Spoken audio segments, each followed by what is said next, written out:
ትላንትና እንግዲህ ኤፍና ሩትዬ ስመካከሩ ሁላችሁ ሰምታችኋል።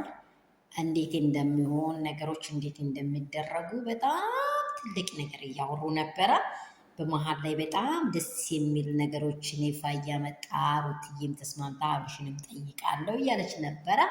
ዛሬ ደግሞ ለ12 ሰዓት ቡዜና ዳኒ ለአብርሽን ቀጥረው ነበሩ።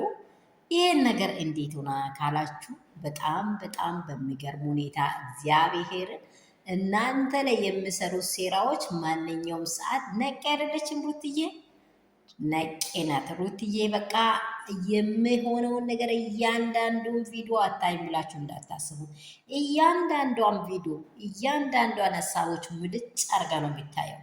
ከዛ አብርሽ ላይ የተሰራው ሴራ ላይ ምን አደረገች አትሉኝም? በቃ በጣም የሚደንቅና በጣም የሚገርም ነገር አብርሽ አሁን ሌሊት እነርሱ 12 ሰዓት ተገናኝ፣ እኛ ደግሞ አንተን እንቀበላለን፣ በዚህ ስፍራ ላይ እንጠብቀሃለን ብሎ ተመካክረው ነበሩ። ደግሞ በዛም እሱ ብቻ አይደለም፣ ዳኒ ደግሞ እንዳትነግር፣ ባለፈውም እንደዚህ ቢኒ ከኔ ጋር ሆኖ ነው ነገሬን ያበላሻ ለሩታ ደግሞ እንደዚህ እዚህ ቦታ እየሄድኩ ነው ብላ እንዳትነግር ብሎ ነበረ። ባልና ሚስት ይደባበቃሉ እንዴ? እንኳን እሱን አባትንና እናትን ራሱ ከባል አደብቆም። አባትና እናት የሆነ ነገር አደርጋለሁ ብትሉ ለምሳሌ ሚልኮል ማለት ነው። ሚልኮል ማለት በመንፈሳዊ ነገር የምንወሰዳችሁና ሚልኮል የዳዊት ምስት ማለት ነው።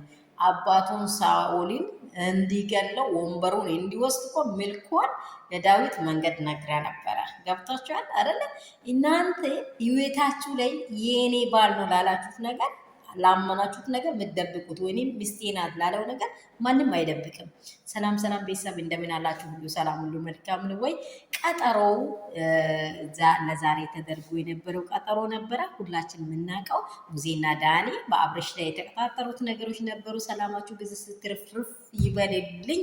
ያላችሁበት ስፍራ ላይ ደግሞ የእግዚአብሔር ሰላም ለእናንተና ለነገሮቻችሁን ከሀገር ውስጥ ከሀገር ውጭ ያላችሁ የአባቴ ብሩካን እግዚአብሔር አምላክ በደሙ ሸፍናችሁላችሁንም እያልኩኝ አብርሃምና ሩታ አብርሽና ላይ የተሰራው ሴራ ሩታን እንዲያድርገን እና እንደዚህ ያለውን ነገር እናስደርጋታለን እናስደነግጣለን ብሎ የሰሩት ሴራ ምን ሆና እስካሁን ድረስ ከአብርሽ ጋር ሊገናኙ አልቻሉም። ተቀጣጥሮ ነበሩ። አብርሽን ሞት የነቀችው ምንድን ነው ያሉት? ምን ተነጋግራይ ነው የመጣው ስትል እንደዚህ ብሎ ሲነግራት ሞለጭ እነርሱ ጋር እንዳይገናኝኝ እንዳያደረገችው ደግሞ አዳዲስ ወሬዎች አሉ፣ ይሰማሉ፣ ይመጣሉ። ቪዲዮዎች በጣም የሚገርም ነቄ ስለሆነች ሩትዬ ይሄንን ፈውል ሰርታችኋለች። እስካሁን ምን ልበላችሁ እያሉ ነው ያሉት ሩት ማነው ይሄ ቡዜና ዳኒ በቃ ተቀጣጥረን እቺ መርዝ እንዲታወቀች ገና ነው የእናንተን ጉድ የምትነቅለው። ሌላ ነገር አብርሽን ከናቃት እንዳታገኙ ካላደረገች ምን አለች ነው እላችኋለሁ ውዶቼ፣ ቅመሞቼ። ዜናዎች አሉ። አሁን ደግሞ ድንቅ ዜናዎችን እንሰማለን። እስከዚህ ድረስ አብርሽ እጃቸው ላይ አልገባም። እግዚአብሔር ደስ የሚል ነገር ነው። በቃ አብርሽን እናገኛለን ብለው ነበሩ፣ አላገኙትም።